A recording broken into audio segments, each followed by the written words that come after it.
Está no ar o programa Lições da Bíblia, o nosso encontro semanal de estudo profundo da Palavra de Deus. Nessa semana, vamos nos concentrar no tema da aliança. O Deuteronômio é o livro da repetição da lei.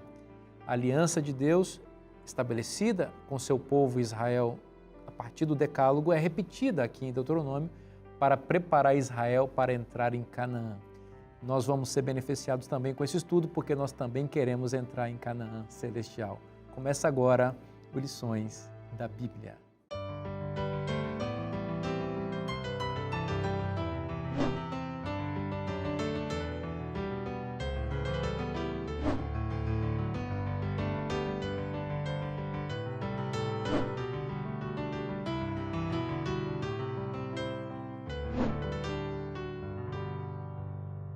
Ao longo desta temporada, estamos nos deleitando com o estudo da Palavra de Deus, em especial com o livro de Deuteronômio, que é o livro da Aliança. E eu estou na boa companhia dos meus amigos que estão comigo aqui compartilhando esses momentos de estudo da Palavra de Deus. Eu me sinto honrado com a presença deles e eu quero agradecer também os telespectadores que nos recebem também em casa, você que nos recebe em casa e também recebe os meus convidados aqui, que eu passo a apresentar mais uma vez para vocês. Estou na companhia do meu amigo pastor Diogo Cavalcante, seja bem-vindo mais uma vez, Diogo. Muito obrigado, pastor Vinícius, estamos aqui felizes, estou aqui muito feliz de participar desse programa. Legal, e também do meu amigo pastor Daniel Carvalho. Daniel, seja bem-vindo mais uma vez. Obrigado, pastor Vinícius, ao amigo pastor Diogo, pastor Elias Brasil. A gente vai até ficando assim cada semana, né? Mais próximo, mais pertinho do outro. Prazer estarmos juntos mais uma vez. Prazer todo nosso. E também nosso amigo pastor Elias Brasil. Pastor Elias, que alegria, que honra ter o senhor conosco. Seja bem-vindo. É um prazer, uma satisfação poder participar desse programa de estudos. Eu gostaria de pedir que o senhor fizesse uma oração para a iluminação da nossa mente para estudar a palavra. Nosso Deus, nosso Pai, louvamos o Teu nome e Te agradecemos pela revelação que Tu nos deste em Tua palavra, pelo privilégio de estudá-la e pelo poder e pela sabedoria que Tu nos dás para vivê-la e praticá-la em nossa vida. Amém. Abençoa esse estudo, que Teu Espírito nos ilumine e ilumine a todos os nossos telespectadores, em nome de Jesus. Amém. Amém. Amém. Amém. O Deuteronômio é o livro da aliança. Em realidade, todo o Pentateuco apresenta a história do relacionamento de Deus com o seu povo. De modo que Gênesis, Êxodo, Levítico, Números apresentam a aliança de Deus, ou as alianças que Deus foi fazendo, mas o fato é que o Deuteronômio, ele reúne os principais ensinos de Moisés e, portanto, de Deus, nesse caso, vindos de Deus, sobre o tema da aliança. E nessa semana nós vamos nos concentrar nesse assunto que é a aliança eterna de Deus. O texto básico da nossa semana está em Gênesis capítulo 17, versículo 7, que diz o seguinte: estabelecerei uma aliança entre mim e você e a sua descendência no decurso das suas gerações, aliança perpétua para ser o seu Deus e o Deus da sua descendência. Algumas pessoas, de forma equivocada, fazem uma separação entre a aliança que Deus fez com Abraão e a aliança que Deus fez com o povo de Israel no Sinai. Observam naturezas distintas entre essas duas alianças, mas desconsideram, por exemplo, o que esse verso e outros versos mais revelam de maneira clara. Nesse texto que acabamos de ler, Gênesis 17, versículo 7, Deus está falando com Abraão, que ele estabeleceu uma aliança com ele, Abraão, o grande patriarca, e com a sua descendência. E, obviamente, os israelitas que estão no pé do Monte Sinai são os descendentes de Abraão, com quem Deus expande a aliança que fizeram no passado com Abraão. E essa aliança é chamada de aliança perpétua ou aliança eterna. Por isso nós podemos dizer, pastor Elias, de que os princípios da aliança, os princípios do evangelho, desse relacionamento salvífico que estão esboçados na aliança de Deus com Abraão, também estão preservados e anunciados na aliança do Sinai com os descendentes de Abraão. Não é isso? Com certeza, nós não podemos separar rigorosamente uma aliança da outra. Há um processo de revelação, de desenvolvimento ao longo das Escrituras. Embora a Bíblia não diga que Deus fez uma aliança com Adão, todo o relacionamento de Deus com Adão no Jardim do Éden tem as características de uma aliança, que flui depois, mais tarde, com Noé, quando Deus faz uma aliança de preservação da raça humana com Noé, e posteriormente com Abraão. Então, com Abraão começa uma nova fase na história da humanidade, mas uma história que continua a história anterior. De fato, é muito interessante quando nós lemos, especialmente Gênesis 12, versículos 1 a 3. Ali fica muito claro que Abraão é quase que um novo Adão. Ele vem para fazer aquilo que Deus começou a fazer com Adão. Por alguma razão não deu certo, houve falhas, mas a promessa foi renovada e agora Abraão então vem para cumprir o propósito de Deus. Por exemplo, nos primeiros 11 capítulos de Gênesis, aparecem ali 5 maldições. Maldição sobre Satanás, maldição sobre a terra 2 vezes, maldição sobre Caim, maldição sobre Canaã. Em Gênesis 12, 1 a 3, aparece a palavra bênção, o verbo abençoar 5 vezes com relação a Abraão. Então, Abraão vem agora para continuar o plano de Deus. A promessa feita a Adão e Eva lá no jardim da semente da mulher, ela passa por Abraão. E se projeta agora nos descendentes de Abraão. E isso vai culminar no Messias. O Sinai é só uma parada nessa trajetória, que continua o mesmo princípio daquilo que Deus prometeu a Abraão, ou seja, é um processo que tem como base a graça de Deus. Não é uma aliança baseada em obediência, mas a obediência existe, mas como resposta à graça salvífica de Deus, já revelada no próprio preâmbulo dos 10 mandamentos. Uma coisa muito interessante que você observou, que é a questão da aliança que surge lá com Adão e Eva.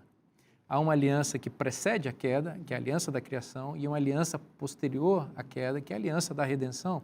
E o cerne dessa aliança, que está ali em Gênesis capítulo 3, versículo 15, é a promessa do descendente que viria para esmagar a cabeça da serpente e assim trazer de novo salvação para a humanidade.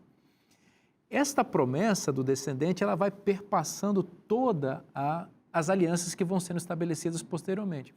Inclusive no caso da aliança com Noé, que é uma aliança de preservação da vida, mas preservação da vida em que aspecto? É preciso preservar uma linhagem para que a partir dessa linhagem o descendente venha. Porque se a humanidade toda é extinta, naturalmente é perdição ampla. Acabou. E se não houvesse um remanescente fiel como Noé foi, não haveria como se estabelecer uma linhagem fiel da qual viria aquele descendente prometido em Gênesis 3,15. Então, nós vamos vendo esse afunilamento até chegarmos a Abraão, que vai ser o grande pai desta nação, primeiro dessa família, depois dessa nação, que vai abraçar ou vai criar o ambiente para que o descendente no futuro venha. E quando chegamos ao Sinai, nós vemos os descendentes de Abraão exatamente formando uma nação com que objetivo? Uma nação que preservasse os costumes, as leis, os princípios eternos que vêm desde a aliança adâmica com Adão, para que o Messias tivesse condições de nascer. É lindo isso, né, pastor Diogo? Deus pensando em preservar uma linhagem para que a promessa fosse cumprida, né? Com certeza. E, como você bem falou, é uma linha que perpassa toda a Bíblia, não é? E isso a gente vai ver lá na frente com Davi, e depois, então, nós temos Jesus sendo chamado de filho de Davi, mas também filho de Abraão, né, e filho de Adão também. A aliança, né, ela prenuncia o Evangelho. O pastor Elias falou que o preâmbulo da lei, dos 10 mandamentos, diz ali que o povo de Israel, né, eu sou o Senhor teu Deus que te tirou da casa do Egito e da casa de servidão, da casa dos escravos, né? Na língua original usa essa expressão, eu acho bem forte, a casa dos escravos. Então, Deus vem, liberta Israel e lhe dá uma lei. E essa lei, ela tem um sentido diferente do que a lei que nós conhecemos, a lei civil. Ela tem um sentido de uma instrução. A palavra Torá tem um sentido de instrução. Ou seja, faça isso e viverás. Faça isso, você vai ser bem-sucedido. Faça isso e sua família irá bem. E quando nós olhamos para a Aliança do Sinai, nós vemos um povo que é liberto dos grilhões, né, das correntes da escravidão, para poder aprender a respeitar o próximo, amar as pessoas, reverenciar a Deus e descansar. E aqui na lei, pastor Vinícius e amigos, só gostaria só de destacar que nós temos 4 mandamentos que se referem a Deus e 6 mandamentos que se referem ao próximo. E no centro desses mandamentos está o sábado. E o sábado ele tem dupla dimensão. Ele tanto se refere a Deus quanto ao próximo. E no meio do sábado a gente tem a noção do descanso em uma obra de Deus. Ou seja, descanso naquilo que Deus fez. Então toda noção legalista não acha lugar, 1 centímetro quadrado de lugar na lei de Deus ou na aliança. Porque a aliança é proclamada para pessoas libertas e hoje nós somos libertos do pecado para viver em novidade de vida, como diz Paulo no Novo Testamento. Muito interessante isso que você coloca, você mencionou aqui em off, uma coisa muito legal. O decálogo está no centro da aliança e o sábado está no centro do decálogo, né? Exatamente. E o sábado é o exemplo mais claro dentro do decálogo da graça, né? Porque é Deus ofertando um presente de descanso, que não tem nada a ver com trabalhar, que não tem nada a ver com obras, né? Considerando que o decálogo está na base da aliança do Sinai, nós podemos dizer que a aliança do Sinai é uma aliança de graça, conforme as alianças que a antecedem, a aliança com Abraão e a aliança com Adão, até porque não existe pensamento difuso na mente de Deus. Deus é um só. A proposta de salvação de Deus é a mesma. Deus não tem métodos distintos de salvação. Algumas pessoas vão dizer, não, a aliança do Sinai é uma aliança pautada em obras. Aí nós teríamos que ter um Deus que pensava diferente. E Deus não muda a sua maneira de salvar, sempre de forma graciosa. Pastor Daniel, por que Deus chamou Israel? Por que ele constituiu essa nação com a qual fez uma aliança? Essa aliança era só para beneficiar Israel? Por que Deus elege, escolhe uma nação assim? Interessante que havia outras nações no período, quando Deus vai chamar Israel, que mesmo se define como, Deus diz, você era uma das menores, né? Se não fosse a menor. Então, isso é muita expressão. Mas por que Deus escolhe? Então, essa noção sobre a eleição ou o processo, ou que parâmetros Deus usa para escolher. Alguns podem dizer, mas por que Deus escolheu aquele e não este? Por que Jacó e não Esaú? Por quê? E às vezes a gente fica pensando nesses termos. Eu gostaria de ler um texto aqui, que é Deuteronômio capítulo 7, verso 7, e daí destacar 2 aspectos, né? O porquê que Deus escolhe e para que Deus escolhe. Porque Deus não escolhe simplesmente pelo desejo de escolher por escolher. Capítulo 7, verso 7. Moisés diz assim, ó, não vos teve o Senhor afeição, nem vos escolheu, porque fosseis mais numerosos do que qualquer povo, pois eres o menor de todos os povos. Moisés vai chamando a razão, o povo diz, olha, presta bem atenção. E aí continua, verso 8. Mas por que Deus escolheu? Mas o Senhor escolheu porque vos amava, e para guardar o juramento que fizera a vossos pais, o Senhor vos tirou com mão poderosa e vos resgatou, como aqui mencionou o pastor Diogo ainda há pouco. Então, o primeiro aspecto é que, por que Deus escolhe? O que está no plano de eleição de Deus? Deus escolhe pela força e a predisposição do seu amor. É o amor de Deus. Não tem nada a ver com Israel, com o seu talento, com a sua facilidade de disseminar, de se expandir na terra, seu poder de persuasão para conquistar outros povos. Não. Porque Deus ama. É fruto do seu amor a escolha. O segundo aspecto é o propósito de Deus. Para que Deus escolhe? E a gente volta no aspecto de Abraão. Deus chama Abraão e diz assim, olha, você vai para abençoar todas as famílias da terra. Então, Deus chama Israel com um propósito. E aí vem uma outra lição, que é aquela de nós não querermos ser exclusivistas, como aconteceu com Israel. Não, Deus nos escolheu, então nós somos detentores da salvação, tinha questão com os gentios. Se tivermos de bom humor, a gente confere a salvação a vocês. Se não, a salvação é nossa. E não é nesse sentido. Deus não chama para ser exclusivista. Chama pelo seu amor e chama com um propósito para cumprir a sua missão. A aliança é um relacionamento de amor entre Deus e seu povo. Você citou aqui Deuteronômio capítulo 7, e eu vou ler aqui ainda o capítulo 7, o versículo 9. Tem uma coisa muito interessante aqui. Diz o seguinte, o Senhor: saberás, pois, que o Senhor teu Deus é Deus, o Deus fiel, que guarda a aliança e a misericórdia até 1000 gerações aos que o amam e cumprem os seus mandamentos. Veja, Deus é amor. Então, ele escolhe porque ele ama, conforme você disse. Mas o outro lado da aliança, a outra parte que somos nós, também devemos amar a Deus. A expectativa divina é que nós o amemos. Agora, o Diogo falou aqui no programa anterior, e acertadamente, que o livro de Deuteronômio é o livro do amor.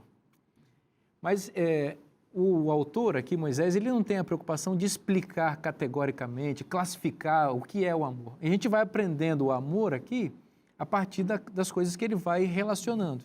E nesse verso há uma coisa interessante. A parte final dele, Deuteronômio 7, verso 9, diz assim: aos que o amam e cumprem os seus mandamentos. Aqui aparece a conjunção em português e, que é a tradução de uma conjunção hebraica chamada vav.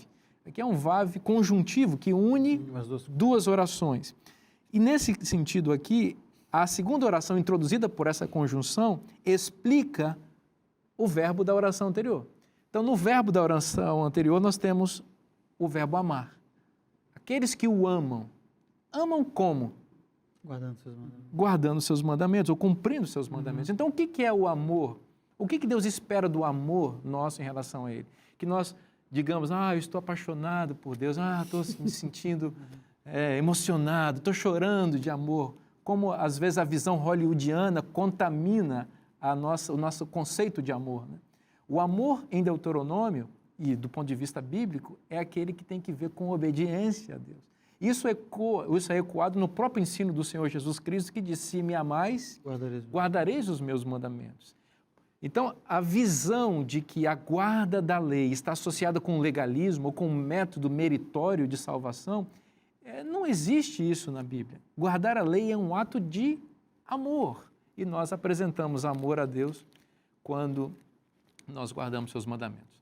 Bom, nossa conversa está deliciosa aqui, estamos conversando sobre a palavra de Deus e sobre o amor de Deus. E eu quero apresentar para vocês o nosso guia de estudos, que é o resumo desse nosso bate-papo aqui. Eu quero convidar você a conhecer esse material, que é uma bênção para a minha vida, para a vida daqueles que estão aqui de nossa família. Tá bom? Se você deseja conhecer um pouco mais sobre esse material, você já sabe. É só acessar o site cpb.com.br e você vai conhecer este e outros materiais que vão abençoar a sua vida. O Lições da Bíblia vai para um breve intervalo e volta já já, não saia daí. Um dos pontos que a gente precisa saber para começar é que a aliança com Abraão ela é feita logo depois de Gênesis 11 da Torre de Babel. Os construtores de Babel queriam construir uma torre cujo topo alcançasse o céu para construir um nome para eles. Era uma luta para alcançar algo com as suas próprias obras.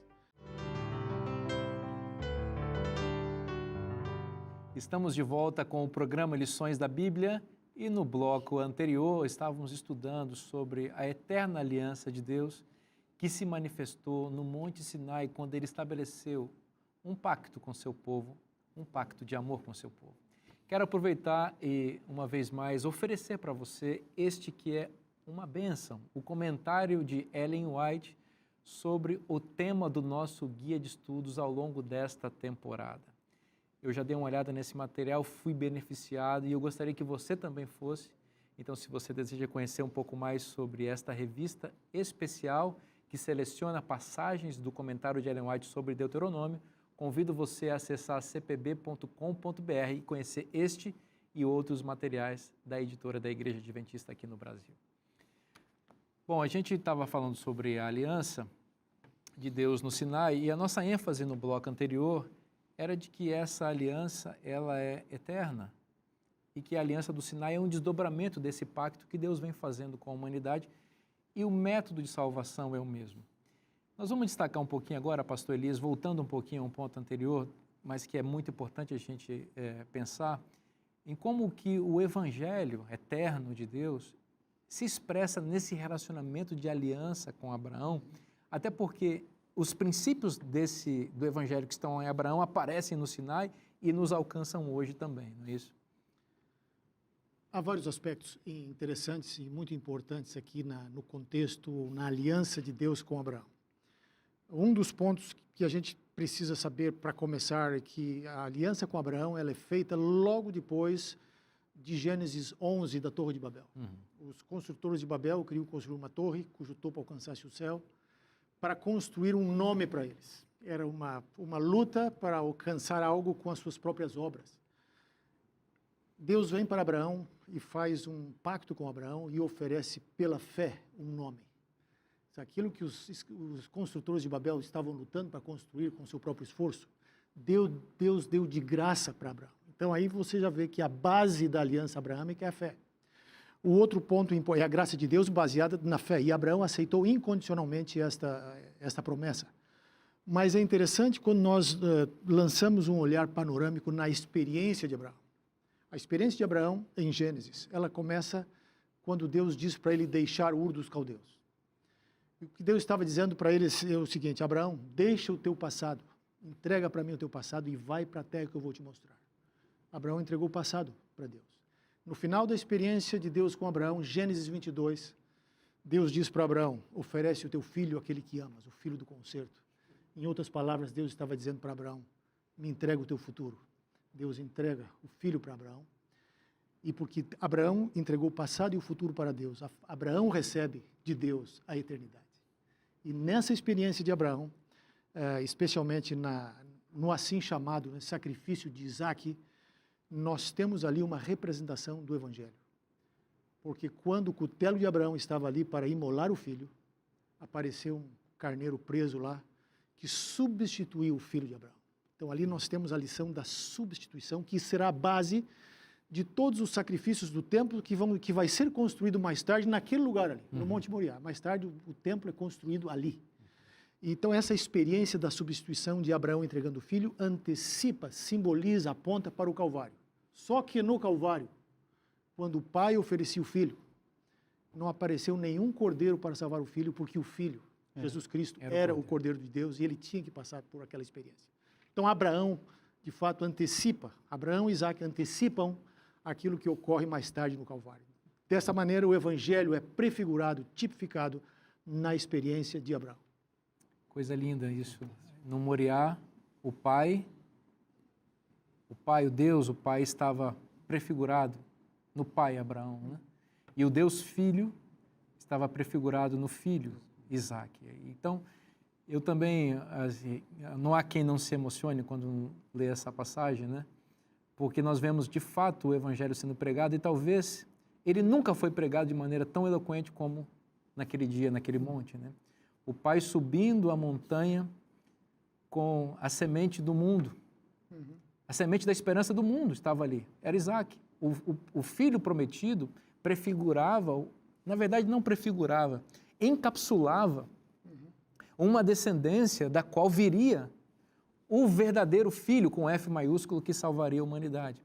E o pai Abraão estava disposto a oferecer seu filho da mesma maneira como Deus, o pai de João 3,16, né?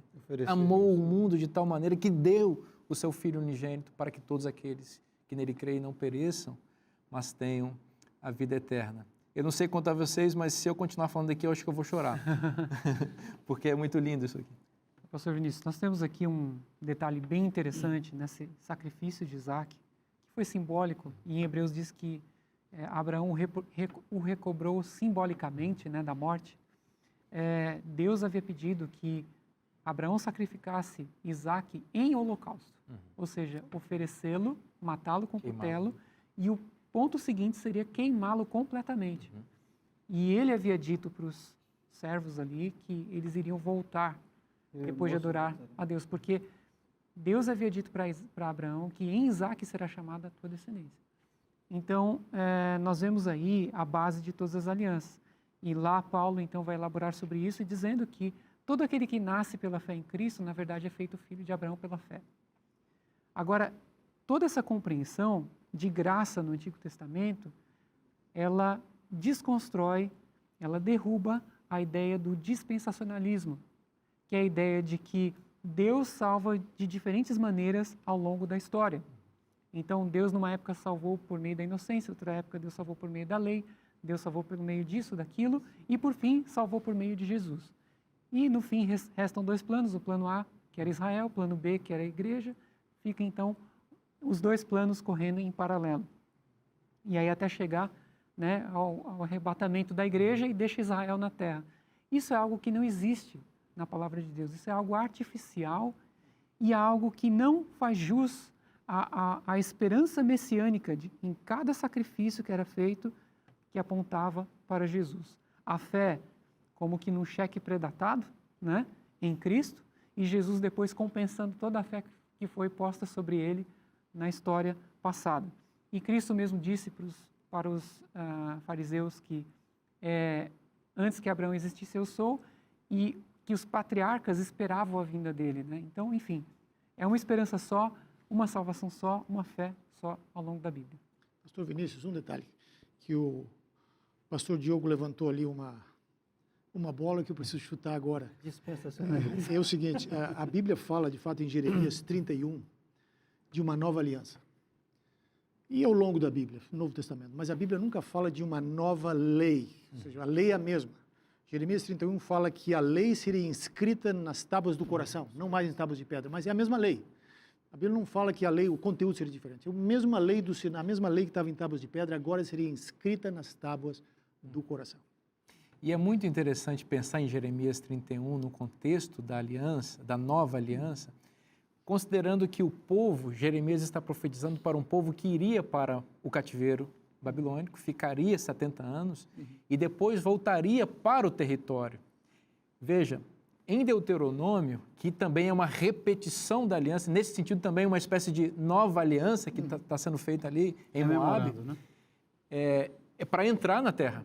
Então, quando Jeremias fala de uma nova aliança, originalmente, para o seu público original, ele estava pensando em preparar de novo o povo para poder voltar para o território e viver de maneira adequada naquele território. Como o pastor Elias mencionou, não é que Deus estava estabelecendo um novo método de salvação, como foi muito bem explicado pelo Diogo, aqui pelo pastor Diogo. Não, Deus estava, não é nem requentando, porque Deus não requenta nada, né? Deus estava apenas apresentando os seus mesmos princípios de novo para uma nova geração que pudesse absorver esses princípios e viver idealmente aqueles valores, né? Pastor Vinícius, posso fazer aqui uma pequena analogia? Eu gosto muito de NASA, foguetes e, enfim, descobrimentos espaciais. Os foguetes, eles são compostos por partes. Então, você tem, às vezes, 4 estágios de um foguete. Então, o foguete ajuda a sair da atmosfera, o outro chega a tal ponto, enfim. E são, na verdade, vários foguetes, não é? E o objetivo deles é você lançar a ponta do foguete. Então, você tem, na Bíblia, um foguete só, uma ideia só de graça, uma ideia só de salvação, que vai eliminando fases, coisas que se tornam obsoletas, que se tornam transitórias, passageiras, mas que cumprem o seu papel em apontar para Jesus, até que vem o Messias, até que ele mostra a realidade. Nós vemos uma ênfase nos escritos de Paulo, muitas vezes, aparentemente um tom contrário à aliança que foi estabelecida no Sinai, e algumas pessoas interpretam de maneira equivocada isso, como se Paulo estivesse denunciando um erro de fabricação daquela aliança. Lá no Sinai. Né? O que não se percebe, no entanto, é que Paulo estava criticando a tentativa judaica de permanecer com uma aliança cujo cumprimento se deu plenamente em Cristo. A aliança sinaítica, aquela que foi feita em Horebe, no Monte Sinai, apontava para a vinda do Messias. É por isso que Paulo fala que a lei serviu de aio para Cristo. Conduto, né? Conduziu até Cristo. Então, os ritos cerimoniais, as próprias leis civis, os ritos de entrada no judaísmo, como a circuncisão e outros mais, tudo aquilo cumpriu o seu propósito com o advento do Messias. E a plenitude da graça se deu quando Cristo veio. Então, ao rejeitar o Messias, o judaísmo daquele período manteve uma aliança que já estava, digamos assim, já estava cumprida, concretizada. Esse é o ponto que Paulo denuncia, porque ele quer estender o evangelho para toda a humanidade, como era o propósito de toda a aliança que Deus fez com a humanidade. Eu destacaria um aspecto que é muito percebido em Daniel, por exemplo, né? princípio da repetição e ampliação, é como se Deus estivesse fazendo isso. Ele começa na primeira aliança, quando ele vem rememorar, vem relembrar, ele repete e amplia. Quando a gente entende o aspecto da aliança sinaítica, em que a lei aparece de uma maneira agora mais evidente, digamos assim, porque o povo tinha saído de um contexto sem regra, sem parâmetro, ele precisava de um olhar mais direcionado para o cumprimento, para a obediência, e ela vai ter o seu papel. E quando a gente percebe o olhar, por exemplo, da liderança judaica e não abrir mão dos ritos, é como se fosse assim, ó, é muito barato, é muito simples escolher o que Jesus oferece, o que ele representa. É melhor, tem mais conteúdo eu ficar aqui com os parâmetros rituais, com a lei, com as suas formas. Então, abrir mão disso para eles foi muito. E o fato de eles insistirem na lei como se fosse o conduto da salvação, que não era, fez com que muitos hoje, e até em tempos passados, pudessem olhar para esse momento da Aliança do Sinai e ter essa percepção equivocada. Exato. Porque os próprios judeus, eles carregam na lei esse penhor da salvação. E, na realidade, ela foi apenas o conduto. E trazem para ela um estigma negativo, que não há em nenhum momento quando Deus estabelece sua aliança, porque o amor. O pastor Diogo mencionou ainda há pouco, né? Lá em Êxodo 20, eu tirei da terra do Egito. Eu já te amo, dei demonstrações, por amor a mim. Aí você faz isso. Uma coisa importante, não dá para dissociar o decálogo, que é a eterna lei de Deus, da aliança do Sinai. Na aliança do Sinai é que o decálogo aparece de forma plena. A lei de Deus é eterna, mas é ali que ele é apresentado de maneira plena para a humanidade. Então, aqueles que querem se desfazer da aliança do Sinai, ou seja, desconsiderá-la, achar que ela é ruim, também necessariamente vão ter que levar tudo, né? Vão ter que levar a lei embora. Então, não dá para dissociar uma coisa da outra. Ou a gente entende que a lei de Deus expressa o amor de Deus, que é o seu caráter, e isso está na base da aliança do Sinai, ou então a gente desconsidera tudo, né? O ponto aí, eu creio que uma outra forma de explicar isso é dizer o seguinte: a aliança do Sinai ela era considerada e é chamada na Bíblia de a velha aliança, não porque ela era baseada num sistema diferente de salvação, mas porque ela continha elementos que já tinham um prazo de validade. Ou seja, o sistema sacrificial, o sistema do santuário e outros elementos cerimoniais, eles deveriam se cumprir na cruz. A partir daquele momento, esses elementos seriam descartados, mas a essência da aliança, em termos de salvação, de perdão, de redenção, de graça, de fé, continuaria a mesma e ela flui naturalmente para a nova aliança. E é importante pensar também, não é, pastor Elias, que na nova aliança, aqueles ritos que ficaram obsoletos quando a aliança antiga foi cumprida, eles foram todos transferidos para o contexto da nova aliança. Por exemplo, o santuário, ele estava no contexto da antiga aliança. Hoje nós não temos um santuário, pelo menos eles querem construir de novo lá, mas dizem que nós não temos isso daí, e não tem vigência no cristianismo isso. Porém, nós sabemos que há um santuário no céu, o santuário da nova aliança está lá. Não há mais um sacerdote aqui, ou um sumo sacerdote, mas nós temos um sumo sacerdote que está lá no céu. Então, quer dizer, os mesmos elementos da antiga aliança que se cumpriram em Cristo, que foram, portanto, cancelados aqui nesse contexto, eles estão em vigência no contexto da nova aliança no Eles céu. são mais reais, mais concretos do que na antiga aliança. Exatamente. Agora é a essência. Porque na verdade é isso mesmo, eles são a essência do que está prefigurado. Agora, eu vou tocar num ponto com vocês aqui que é muito importante. Deuteronômio capítulo 9, versículo 5 diz o seguinte: não é Moisés falando para os israelitas ali na entrada de Canaã, não é por causa da justiça de vocês, nem por causa da retidão do seu coração que vocês entrarão para possuir a terra dessas nações. Aqui um parênteses. Aqui a gente já vê a doutrina da salvação pela fé muito claramente expostada. Não é porque vocês são justos, não. Não é porque estão obedecendo, eles nem estavam obedecendo tanto. Vocês são até melhores que os pais de vocês que pereceram no deserto, mas não é porque não pensam que vocês são justos e vocês vão entrar, não. Por que que é? Mas o Senhor, o seu Deus, as expulsará diante de vocês, ou seja, as nações iníquas, os cananitas, por causa da maldade delas. E aqui vem para mim o ponto que é central. Por que que a gente entra em Canaã? Eles entraram em Canaã terrestre, nós vamos entrar em Canaã celestial. Para confirmar a palavra que o Senhor, o seu Deus, jurou a seus pais, Abraão, Isaque e a Jacó. Veja bem, na aliança tem um ponto central, pastor Elias, que é Deus é justo e é fiel. Aliás, Deus é fiel naquilo que Ele promete. Então, se Deus falou que vai fazer uma coisa, Ele vai cumprir aquilo dali. Então, Ele prometeu para Abraão que a descendência dele entraria na terra. Por mais que a descendência de Abraão tivesse feito tudo para Deus anular essa aliança, Deus não poderia voltar atrás daquilo que ele prometeu. Então, Deus tinha um compromisso de introduzir aquele povo, mesmo que com 40 anos, né, pastor Diogo, como você mencionou, de atraso, porque eles não entenderam, mas Deus cumpriria aquela promessa. Sabe que isso me conforta muito, não pode me gerar comodismo, mas me conforta muito saber, né, que Deus não desiste daquilo que Ele prometeu. Ele vai até o final conosco. E se nós confiarmos nas promessas dEle, entendermos que elas são fiéis e verdadeiras, e que Ele diz que nós vamos ter um caráter santo, por exemplo, que é a grande promessa da aliança, que nós vamos ser semelhantes a Cristo, que nós vamos ser cidadãos do céu, que nós vamos poder viver para sempre com Ele, naquele ambiente de eterna paz que Ele está preparando, e depois aqui na terra, depois que a cidade santa descer. Eu quero crer nisso. E a despeito daquilo que eu sou, Deus vai cumprir aquilo que prometeu. Bênção isso, né? A palavra de Deus é poderosa e ela vai se cumprir na nossa vida. Nós vamos dar um pequeno intervalo agora. Não saia daí, porque o Lições da Bíblia volta já já. Nem ao passado, nem ao futuro, Deus espera o nosso compromisso quando? Hoje. Se hoje ouvirdes a minha voz, a sua voz, então, que possamos aceitar hoje. Estamos de volta com o programa Lições da Bíblia, o nosso encontro semanal de estudo profundo da Palavra de Deus. E olha, estudar a Palavra de Deus é bênção para todas as pessoas e nós queremos oferecer gratuitamente para você este DVD, é um presente do programa Lições da Bíblia para você. O DVD se chama A Verdade e foi desenvolvido pelo pastor Luiz Gonçalves, você já conhece. Então, se você quiser chegar mais perto do pastor Luiz Gonçalves e tê-lo na sua casa, para você assistir da hora que você entender, ligue para nós ou mande uma mensagem pelo WhatsApp que está aparecendo na sua tela que nós vamos ter a alegria de mandar gratuitamente esse material para você. Tá certo? Presente para você, por favor, manda mensagem e liga para a gente. Bom,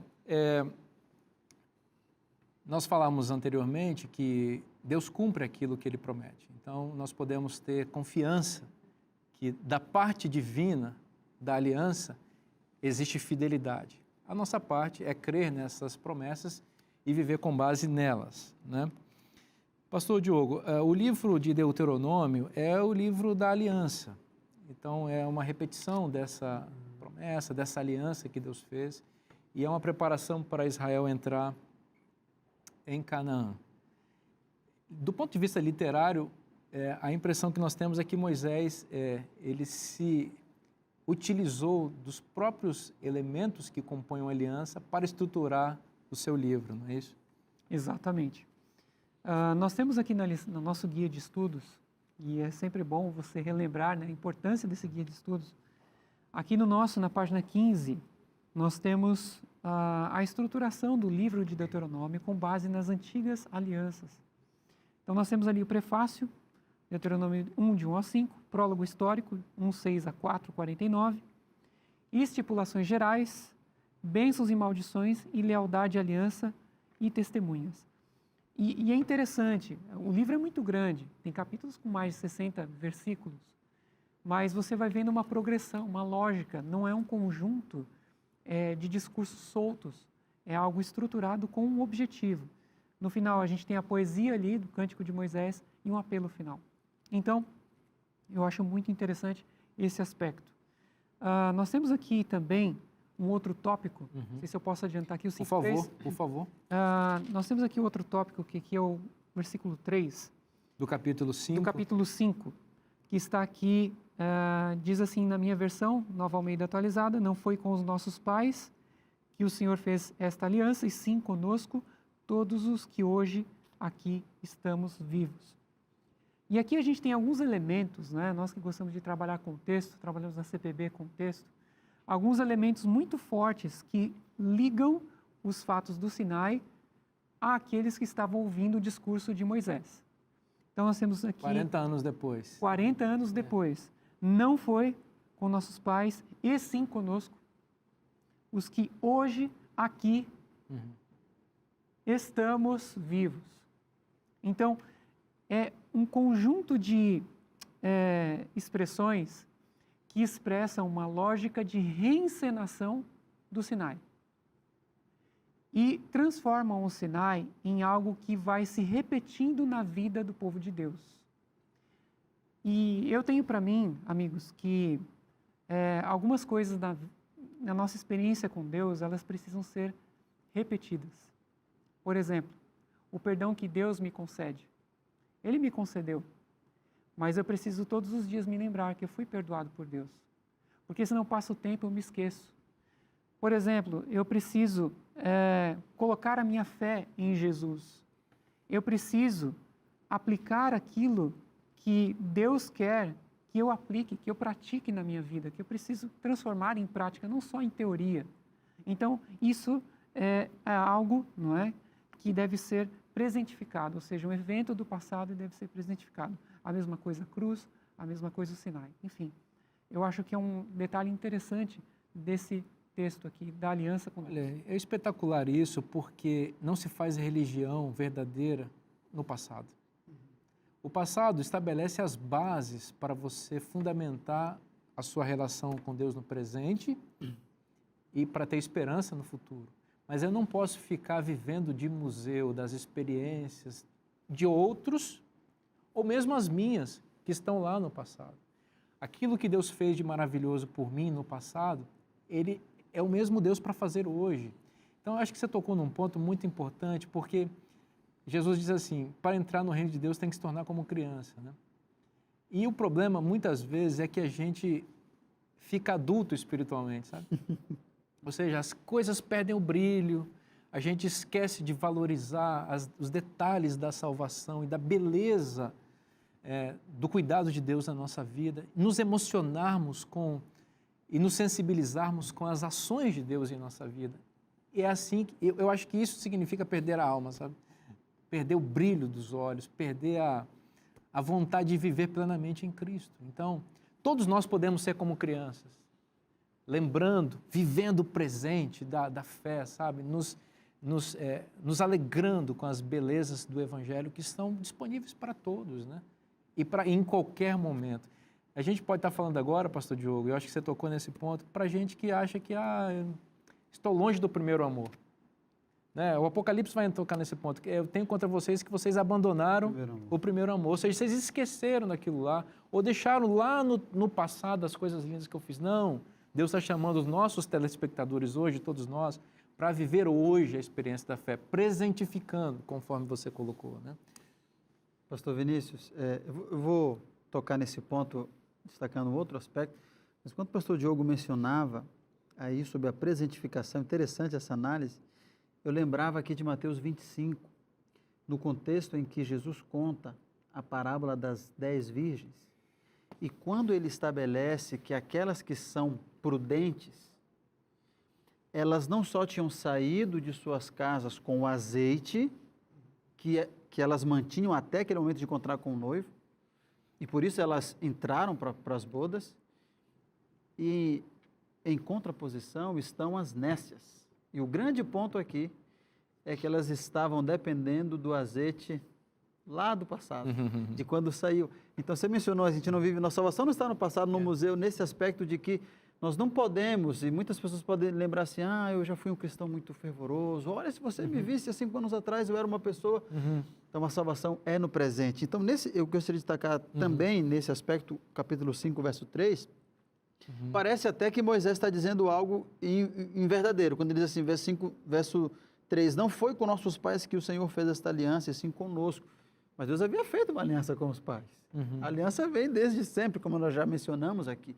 Mas o que Moisés está trazendo é que a maneira como os pais lidaram com a aliança, a forma como eles responderam, isso não deveria interferir nem positiva nem negativamente para com aquele povo, porque aquela aliança era estabelecida para eles naquele contexto. A salvação era para aquele grupo agora. Então, desta forma, e aqui eu lembro quando a Bíblia diz, se hoje ouvides a minha voz, o Senhor diz, não endureçais o vosso coração, é hoje a salvação. Então, nestes termos, nós precisamos compreender que a salvação, ela vai no tempo de vida que nós temos. Então, nem ao passado, nem ao futuro, Deus espera o nosso compromisso quando? Hoje. Se hoje ouvirdes a minha voz, a sua voz, então, que possamos aceitar hoje. Talvez algum amigo que nos escuta nesse instante, está para tomar uma decisão, está para dizer se aceito ou não a Cristo, leva adiante ou não, eu mantenho essa fé ou não. É hoje que Deus espera o compromisso, Porque os do passado já fizeram o seu compromisso, aceitaram ou rejeitaram. Mas hoje está conosco. Hoje é a nossa vez. A bola está conosco. A bola está conosco. Então você tá usando bastante a palavra hoje, e essa ênfase também está em Deuteronômio, né? Por exemplo, aqui em Deuteronômio capítulo 26, versículos 16 em diante, Moisés diz assim: hoje, olha aí a palavra. O pastor Diogo também mencionou isso no programa anterior. Hoje, o Senhor teu Deus te manda cumprir estes estatutos e juízos. Guarda-os, pois, e cumpre-os de todo o teu coração e de toda a tua alma. Sei que tem uma outra coisa interessante além do hoje, né? A gente estava falando no bloco anterior sobre a questão das pessoas terem um preconceito com a aliança do Sinai, de que ela é uma aliança de obras, meritória e tal, e desconecta esse aspecto espiritual dessa aliança. Veja que aqui em Deuteronômio, a ênfase de Deus é que você deve cumprir os mandamentos de todo o coração e de toda a tua alma. É interessante que em Deuteronômio capítulo 6 também, Deus diz que nós devemos amá-lo acima de todas as coisas e com toda a nossa força, de todo o nosso coração e de toda a nossa alma, ou seja, envolvendo os três aspectos da nossa existência, o aspecto físico, o aspecto mental e o aspecto emocional. Deus quer o indivíduo como um todo, e aqui aparece de todo o teu coração, que é uma coisa que a gente vai destacar muito na nova aliança, que ela é a aliança no coração, e a gente sabe que está correto isso daí, mas aqui na antiga aliança, ele já estava lá, o coração. Deus nunca pretendeu ter uma religião externa em que você obedece porque você é obrigado e a lei está fora de você. Não, a lei sempre esteve presente, o Espírito Santo sempre esteve atuando. É claro que ele foi desenvolvendo e destacando isso ao longo da história, mas esse sempre foi o método de Deus para salvar o seu povo, não é isso? O verso 17, Deuteronômio 26, verso 17, continua assim: hoje fizeste o Senhor declarar que te será por Deus e que andará nos seus caminhos e guardarás os seus estatutos e os seus mandamentos e os seus juízos e darás ouvidos à sua voz. Verso 18, e o Senhor hoje te fez dizer que lhe serás por povo, seu próprio. Pastor Elias, povo próprio. Outras expressões, povo peculiar. O que isso significa? Esta palavra, esse termo, ele aparece também em Êxodo 19:5, no contexto da aliança com o Sinai. E, evidentemente, Moisés está repetindo o que foi feito lá, o que foi dito lá. Como consequência da aliança, o povo de Deus, o povo da aliança, se torna o povo peculiar de Deus. É uma palavra hebraica muito interessante, a palavra segulá, que é uma palavra que significa propriedade peculiar, mas propriedade imóvel. É algo que você carrega com você. Imagine a seguinte situação. Você sabe que a sua casa está pegando fogo, que vai haver uma tragédia, alguma coisa, e você tem que abandonar tudo. O que você leva com você? Normalmente alguém tem lá uma caixinha com algumas coisas de estimação, algum objeto que você ganhou de algum antepassado, do pai, da mãe, dos avós. Você sabe que o cachorro, você jamais vai se separar daquilo. Você vai levar aquilo com você. E todos nós temos alguma coisa lá em casa que é importante, sejam registros de documento que você precisa. Você não pode viver sem aquilo. Você pode perder tudo, pode a casa ir embora, mas aquilo tem que estar com você. Exato. Isto é o segular, isto é a propriedade peculiar de Deus, aquilo que você carrega no coração. O povo de Deus é a segular de Deus, é o povo peculiar de Deus, é o que mais importa para ele no meio de todas as nações do mundo, de todos os impérios, de todos os poderes, de todas as forças. É o povo de Deus que é a menina dos olhos de Deus, é a propriedade peculiar dele. Mas não porque Deus seja arbitrário ou exclusivista e ele diz, não, esse aqui vai ser o meu povo peculiar, a minha segular, e esse aqui eu vou descartar. Não. Ele quer aquele povo segular porque ele tem uma missão de buscar outros para fazer parte daquele povo. Então, esta é a implicação da aliança. Né? Não é uma aliança simplesmente para dar privilégios de salvação, mas uma aliança que Deus faz conosco, com o seu povo, para que cumpramos a missão de comunicar o seu amor, o seu caráter para o mundo. Quer dizer que nós somos esse segular de Deus, né? O povo peculiar de Deus. Deus nos carrega com ele, né? E como o senhor bem colocou, ele faz isso exatamente porque ele ama o mundo, né? E ele sabe, em sua eterna sabedoria, que o mundo só será salvo por meio de um povo que ele separa para espelhar nesse povo o seu caráter, para a partir desse espelhamento o restante da humanidade possa ser abençoado. Por isso Deus protege com tanto amor esse povo, cuida com muito detalhe, com muito cuidado, preservando aquilo dali, né? Porque Ele sabe que ali tem a esperança do mundo. Se morre o remanescente, morre o mundo. Né? Desde de Adão, Sete, Noé, Abraão, Isaac, Jacó, José, Judá, os seus descendentes, Moisés, o Israel que foi estabelecido, Davi como a linhagem que vem de Judá aí, e Cristo no futuro. Tudo isso é uma estrutura de salvação que Deus foi criando e foi preservando essa genealogia. Para quê? Para me salvar, para salvar o Diogo, Elias, Daniel e as nossas famílias, para salvar você. Que Deus maravilhoso que nós temos, que cuida com tanto amor dos seus filhos, de nós, para nos trazer a salvação e a graça. Eu preciso abrir meu coração para Jesus nesse momento e convido você a fazer o mesmo. Hoje é o dia da salvação. A salvação está sendo oferecida para você. E essa salvação linda que Deus oferece está na Bíblia. Se está na Bíblia, é bom para você. Eu te espero na próxima semana para a gente continuar estudando a Palavra de Deus no livro de Deuteronômio, juntamente com os meus amigos aqui. Deus abençoe você e sua família. Até semana que vem. Um forte abraço e até lá.